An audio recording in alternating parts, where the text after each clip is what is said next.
Nós temos uma aula aqui no canal que trata das propriedades do som. Eu vou até deixar na descrição do vídeo, em algum card, em algum lugar aqui para você poder conferir. Nessa aula nós falamos que o som possui 4 propriedades que são altura, duração, intensidade e timbre. Até a aula número 5 deste curso, nós tratamos quase que prioritariamente de altura, porque a altura tem a ver com o som ser grave, médio ou agudo, portanto tem a ver também com notas musicais, e praticamente tudo que nós falamos até aqui foi sobre como localizar notas na pauta, o que são notas, o que são acidentes musicais, pentagrama, linhas e espaços suplementares, claves, tudo isso tem a ver com a altura do som, a altura das notas. Hoje a gente vai romper um pouquinho com este padrão e começar a tratar de temas que se relacionam mais com outras propriedades do som. Neste caso de hoje, com duração. Olá, alunos! Bem-vindos a mais um vídeo. Eu sou o professor Peterson Brito e esta é a nossa 6ª aula do curso de leitura e grafia musical chamado Aprenda a Ler Partitura com o professor Peterson Brito. E o título da aula de hoje é meio que variável, tá? Algumas pessoas vão chamar de figuras rítmicas, é um nome que eu particularmente gosto. Há quem chame de figuras de duração, ou mesmo de valores musicais. E há também quem chame simplesmente de notas, tá? Notas musicais, por exemplo. Eu estou falando dessas figurinhas aqui, que possivelmente você já conheça pelo menos algumas delas. Esta primeira nós temos usado aqui nas aulas anteriores com o nome de bolinha, porque como eu falei, até então não era interessante saber o nome dessas figuras, já que ela estava representando apenas uma altura, uma nota específica. Agora que nós iremos falar sobre duração, torna-se interessante conhecer o nome de cada uma dessas figuras aqui, inclusive a da bolinha que nós vínhamos usando até então. Vamos começar falando dessas figuras aqui de cima, tá? Nós temos 7 figuras aqui em cima, 7 embaixo, cada grupo tem uma função específica, mas antes vamos falar do que uma figura pode ser formada. Uma figura pode ter cabeça, por exemplo, aquela bolinha que a gente vinha usando até então, só tinha cabeça, mas uma figura pode ter também uma haste, não é pauzinho nem perninha, é uma haste, e também pode ter um colchete ou bandeirola, que também não é um tracinho, pauzinho, perninha, tá? Tem um nome mais correto, então a essa altura do campeonato é interessante a gente saber chamar pelos nomes corretos, cabeça, haste e colchete. Dependendo da figura, ela vai ter mais do que um colchete, 2, 3, 4, 5 e assim por diante. Agora a gente vai voltar para aquelas figuras e já conhecendo o nome delas. Vamos lá? Temos então as 7 figuras que representam a duração do som. Por isso são chamadas também, por quem costuma chamar de valores, valores positivos, tá? E olha só o nome da nossa bolinha, semibreve. Então, semibreve é a primeira e é a figura que possui a maior duração, que representa o som com maior duração. A partir dela, nós temos figuras que vão diminuindo a duração do som, tá? Respectivamente. Assim, a cada figura que a gente avança aqui para a direita, vai se representando uma duração menor desse som. Temos aqui, então, semibreve, mínima, semínima, colcheia, semicolcheia, fusa e semifusa. Essas figuras representam a duração do som e essa duração não é medida necessariamente em segundos, minutos, horas. Não, essa duração é medida em tempos musicais. E o tempo musical que nós usamos é o BPM, a batida por minuto, que é medida por um metrônomo, tá? Então, quando falamos de tempo musical, nós falamos basicamente desse aparelhinho.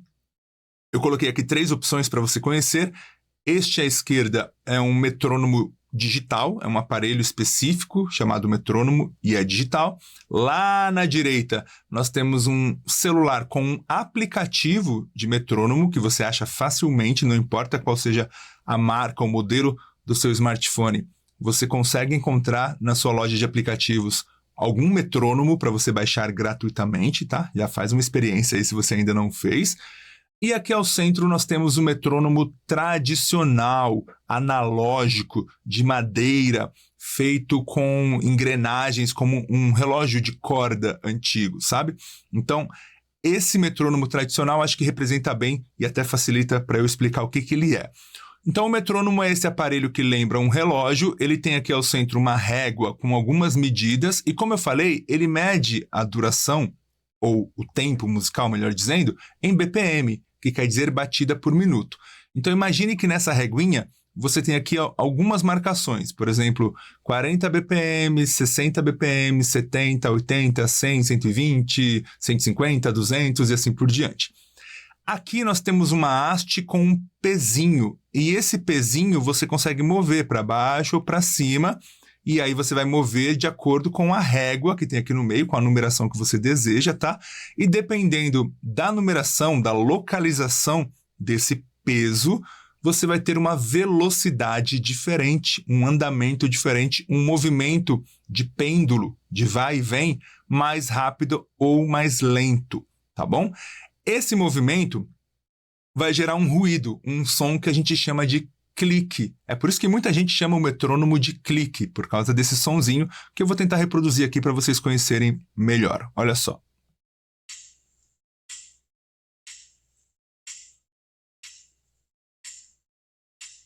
Perceba que o movimento é sempre igual. A mesma distância que o pêndulo vai para a direita, ele também vai para a esquerda. E isso faz com que a velocidade seja contínua. Ela não acelera nem diminui, ainda que você tenha dado corda e a corda já esteja terminando, digamos, o aparelho já esteja prestes a desligar, digamos assim, o movimento sempre vai ser igual e a velocidade sempre igual. Então, nós chamamos isso de batida por minuto. E aí, quando você quer saber se uma música é mais rápida ou mais lenta, você pode perguntar quantos BPMs tem essa música? Ou em quantos BPMs iremos tocar essa música? Toda gravação feita em estúdio, ou melhor, a grande maioria das gravações, utilizam o metrônomo, o recurso do clique, do BPM, para que você possa gravar separadamente os instrumentos e sincronizá-los com o máximo de perfeição dentro do tempo musical. Tudo bem? Então, tendo entendido isso, é importante por quê?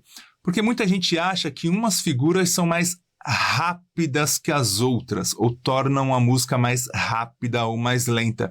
E não necessariamente, porque isso não depende apenas das figuras que estão sendo usadas, depende do BPM que está sendo usado, da velocidade da música, da velocidade do metrônomo, e aí sim, a partir dali você consegue definir se as figuras vão ou não tornar a música mais rápida ou mais lenta. Imagine que cada clique que você ouviu equivale a um tempo musical.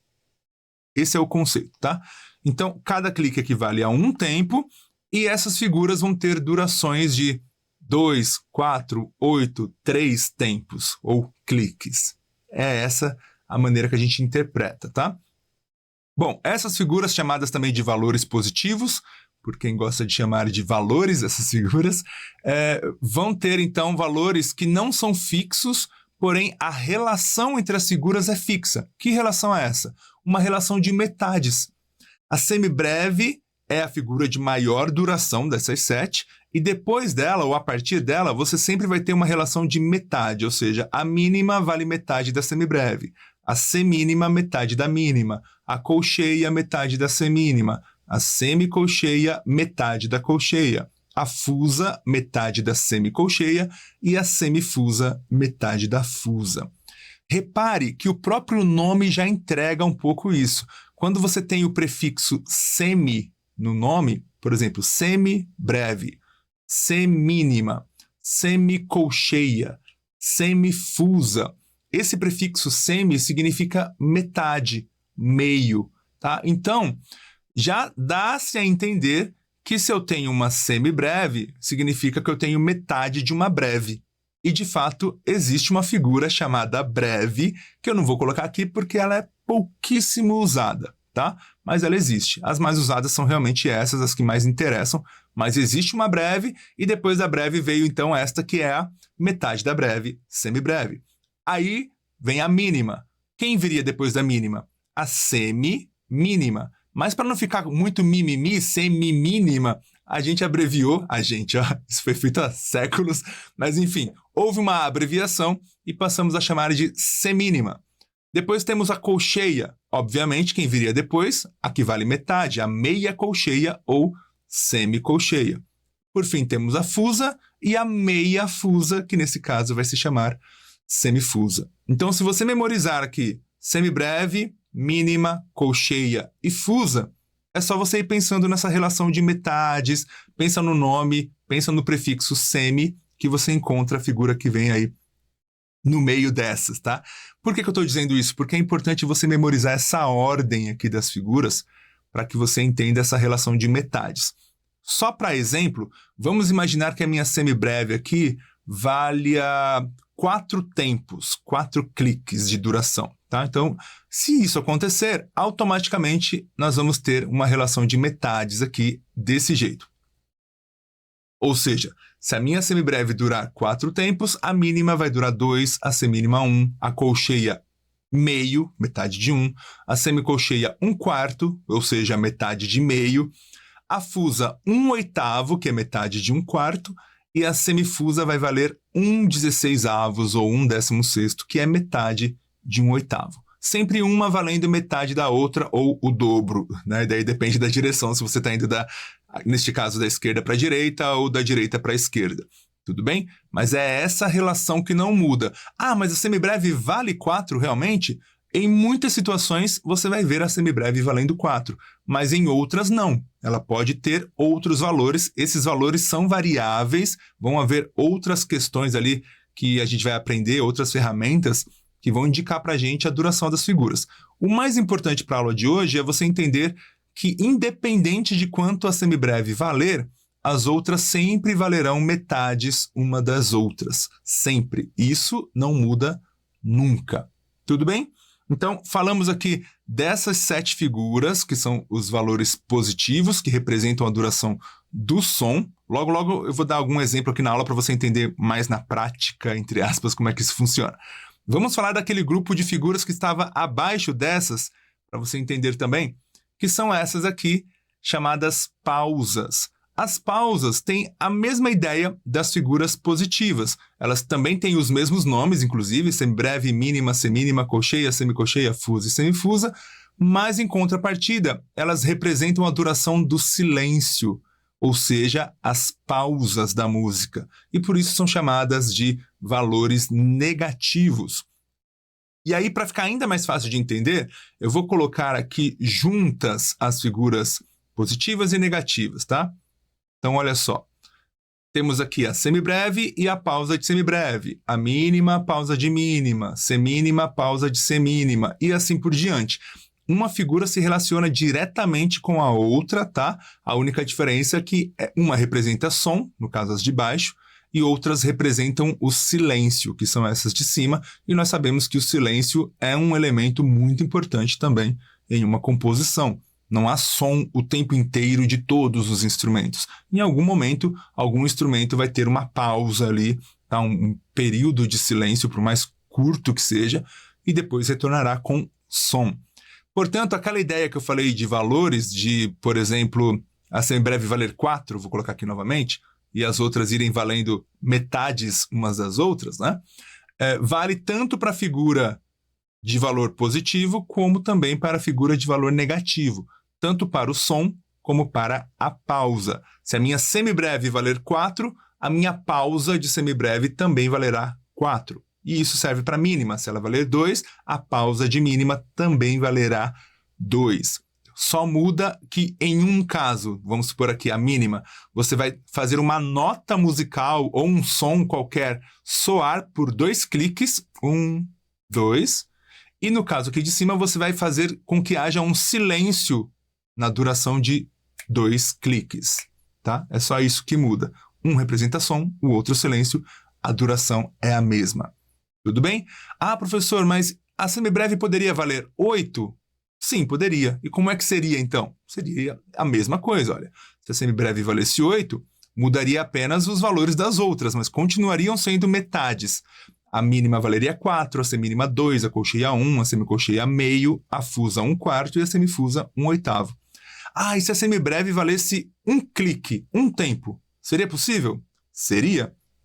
E a relação permaneceria a mesma.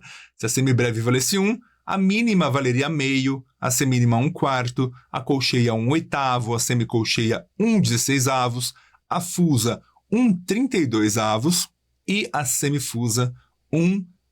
Olha o tamanho desse número, né? 1/64 ou 1/64 avos. Então você vê que realmente é possível que a semibreve valha praticamente qualquer numeração. Tá claro que vão ter umas regrinhas aí. O que não vai mudar é essa relação de metades e por isso é tão importante que você memorize a ordem das figuras. Semibreve, mínima, semínima, colcheia, semicolcheia, fusa, semifusa. Tá bom? Guarda isso porque é bem importante. 1/64 avos é bastante coisa. Certo? Ok. Tendo entendido isso, vamos pensar um pouco mais sobre essa relação entre as figuras. Então nós temos aqui as 7 figuras e as suas respectivas pausas. E uma vez que uma vale metade da outra, a gente pode dizer o seguinte, já que a semibreve é a figura de maior valor e as outras vão valendo metades, onde couber uma semibreve, numa partitura, automaticamente caberão 2 mínimas, já que a mínima vale metade. Automaticamente também caberão 4 semínimas, 8 colcheias, a quantidade vai dobrando, 16 semicolcheias, 32 fusas, 64 semifusas. Olha só, essa relação acontece exatamente porque a relação é fixa de metades, tá? Então, onde couber uma semibreve, caberão sempre, tá? Isso é regra. 2 mínimas, 4 semínimas, 8 colcheias, 16 semicolcheias, 32 fusas, 64 semifusas. Essa relação se mantém caso eu queira iniciar aqui a contagem da mínima, por exemplo. Então, onde couber uma única mínima, caberão também 2 semínimas, 4 colcheias, 8 semicolcheias, 16 fusas ou 32 semifusas, tá? No mesmo espaço que caberia uma mínima, poderia caber essa quantidade também das outras figuras, caso eu quisesse substituir essa mínima. Ah, e se eu colocar esse 1, ou começar essa contagem da semínima? Mesma coisa, tá? Onde couber uma semínima, caberia, caso fosse um desejo do compositor, do artista, 2 colcheias, 4 semicolcheias, 8 fusas ou 16 semifusas. Isso é fixo, ok? Vamos entender ainda melhor isso. Ó, eu tenho aqui uma semibreve e vamos imaginar que realmente ela vale 4 tempos, 4 cliques ali. Tá, se ela vale 4, eu vou sempre deixar as outras figuras aqui embaixo, ó, todas na verdade, para a gente ter uma facilitação aqui na nossa continha. Se ela vale 4 e eu quiser preencher o espaço dela não mais com semibreve, mas usando mínimas, quantas mínimas eu precisaria? Aí a gente tem que lembrar que se ela valer 4, a mínima vale 2, a semínima 1, aquela relação de metades, tá? Portanto, caberiam 2 mínimas. No mesmo espaço onde cabe uma semibreve, cabem 2 mínimas, porque cada mínima vai valer metade da semibreve, portanto vai valer 2, e 2 mais 2 é 4. Eu quero preencher esses 4 tempos. E se ao invés de mínimas eu quisesse usar semínimas? Neste caso, dariam 4 semínimas, porque uma semínima vale metade de uma mínima. Vamos lembrar, eu estou tentando falar devagar porque eu sei que ficar falando esses nomes pode confundir. Então eu tenho, no lugar onde cabem onde cabe uma semibreve de 4 tempos, caberiam 2 mínimas, já que cada uma vale 2, ou 4 semínimas, já que cada uma vale 1. E somando, teríamos ainda os 4 tempos. O que não pode faltar é preencher os 4 tempos. Contanto que sejam preenchidos, eu posso usar a quantidade de figuras que eu precisar. Tudo bem? E na prática, o que muda em relação ao som? É que aqui eu estou usando uma única figura, portanto, um único som durando 4 cliques. Por exemplo, vou contar até 4 e vou fazer um som. 1, 2, 3, 4. Tá.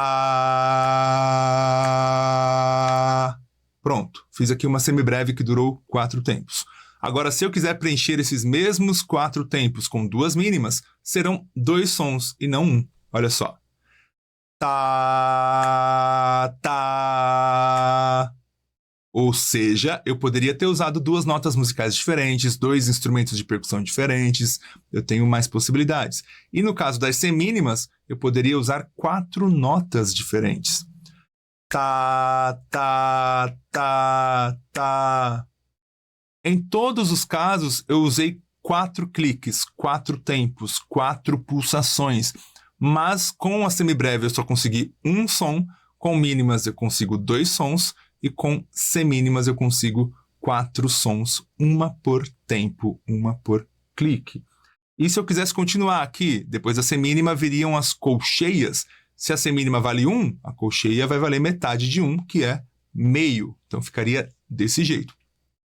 Ou seja, onde cabem 4 semínimas, cabem 8 colcheias, tá? Na prática, então, a semínima seria tá, tá, tá, tá, uma nota por clique. As colcheias, por sua vez, seriam 2 notas ou 2 sons por clique. Então ficaria assim: tá, tá, tá, tá, tá, tá, tá, tá. Olha como vai mudando a maneira como a gente ouve e experiencia os sons quando você muda as figuras, ainda que esteja padronizado ali no nosso exemplo 4 tempos. Percebe? Então é isso, tá? É assim que acontece. Eu poderia continuar aqui, mas acho que já deu para entender a ideia. E essas figuras não aparecem sempre sozinhas, isoladas, ou só mínimas, ou só semínimas, ou só colcheias. Não, elas se misturam na música, tá? Eu vou dar alguns exemplos aqui. Por exemplo, aqui eu tenho, ainda vamos pensar nos 4 tempos, tá? Eu tenho uma mínima de 2 tempos somada a 2 semínimas, valendo 1 tempo cada, no total 4 tempos. Como é que isso soaria? Vou contar primeiro e depois faço o som. 1, 2, 3, 4. Tá, tá, tá. Percebe? O primeiro som durou 2 tempos, tá. E depois tivemos um som de um tempo e mais um de um tempo. Tá, tá. E aí o resultado? Tá, tá, tá. Esse é um primeiro exemplo. Um segundo exemplo que poderíamos usar é usando as mesmas figuras, mas eu mudei a ordem. Agora temos um tempo, depois 2 tempos e depois um tempo. Então ficaria mais ou menos assim. Tá, tá, tá. Uma figura mais curta, uma mais longa e outra mais curta. Outro exemplo. Agora temos colcheias aqui.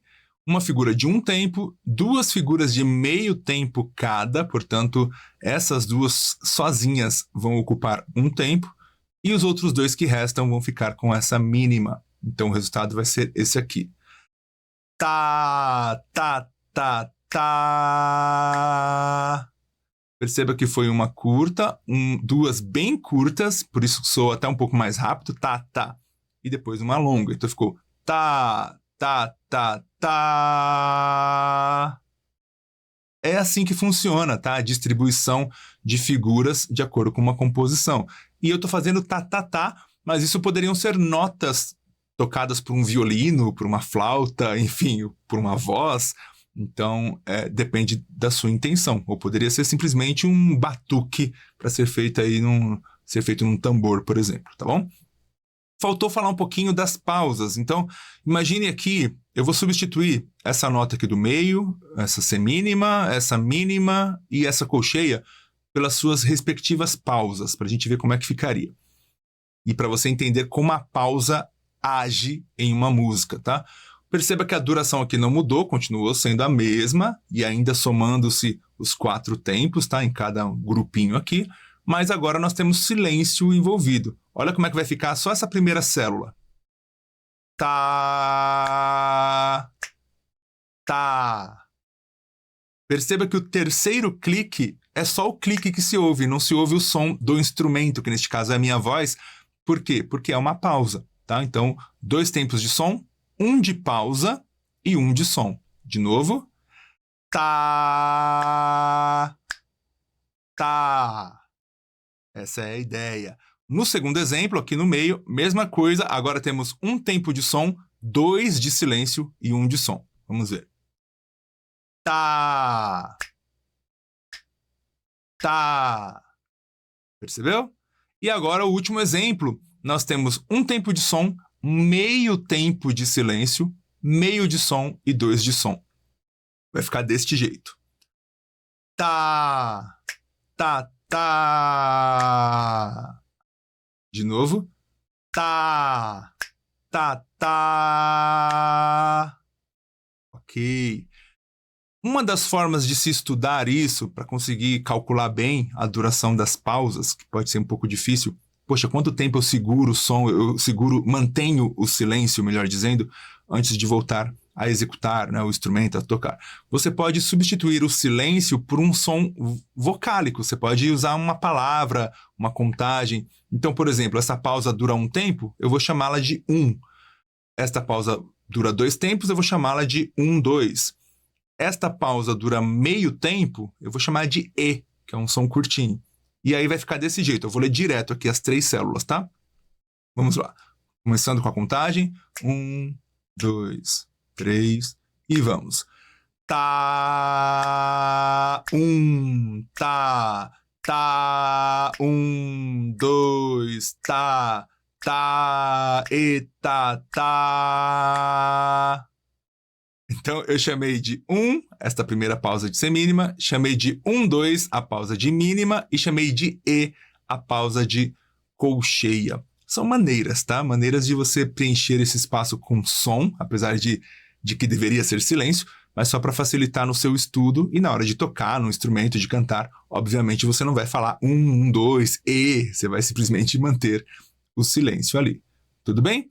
É isso, acredito que a gente falou bastante coisa sobre as figuras, ainda não acabou, ainda tem mais uma coisinha que eu queria falar para vocês, tá? Sobre esse assunto, mas eu imagino que vocês já entenderam as figuras positivas, os valores positivos, os valores negativos. Só falta você se inscrever no canal e deixar o seu like e deixar o seu comentário para ajudar, para fortalecer o canal, para que a gente possa crescer cada vez mais e para que eu possa continuar produzindo conteúdos para você, tá bom? Então não esquece, já se inscreva aí no canal e confira a descrição desse vídeo, porque tem sempre muita informação bacana ali de outros cursos já disponíveis aqui no canal. Dá uma olhada nas playlists, vale a pena, hein? Dá uma investigada aí no canal, que tem bastante coisa interessante para você.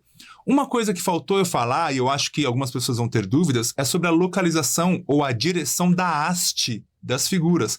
Eu disse que a figura pode ter cabeça, haste e colchete, mas afinal de contas, a haste fica para cima, igual essa figura aqui, ou fica para baixo, igual essa figura aqui?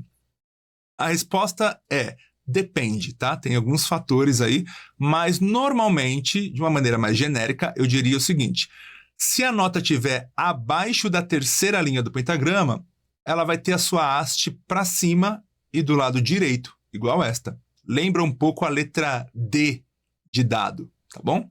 Agora, se a nota estiver acima da terceira linha, aí neste caso a haste vai ser para baixo e do lado esquerdo, meio que lembrando a letra P de Professor Peterson Brito, tá bom? Então, seria essa a ideia. E se ela estiver exatamente na terceira linha, fica a seu critério deixar a haste para cima ou para baixo, contanto que você obedeça aquela lógica que eu falei de parecer a letra D ou parecer a letra P. O que não pode, em hipótese alguma, é errar o local da haste, fazendo com que pareça o número 6 ou o número 9. Então, quando a haste for para cima, sempre do lado direito e nunca do lado esquerdo, senão vai aparecer o número 6. E quando a haste for para baixo, sempre do lado esquerdo e nunca do lado direito, senão vai ficar aparecendo o número 9 e não pode. E se for na terceira linha, como a gente falou, tanto faz a direção, tá? Só obedeça essa regrinha. Então fica aí a dica. Mas como eu disse, isso não é uma regra, uma verdade absoluta, porque de repente você vai escrever partitura para violão ou para alguns instrumentos, pode haver a necessidade de quebrar essas regrinhas em alguns momentos, tá bom? Mas de uma forma mais genérica, é isso. Espero que tenha sido útil, que tenha compreendido a aula de hoje. Muito obrigado por assistir o vídeo até aqui. Um grande abraço e até a nossa próxima aula.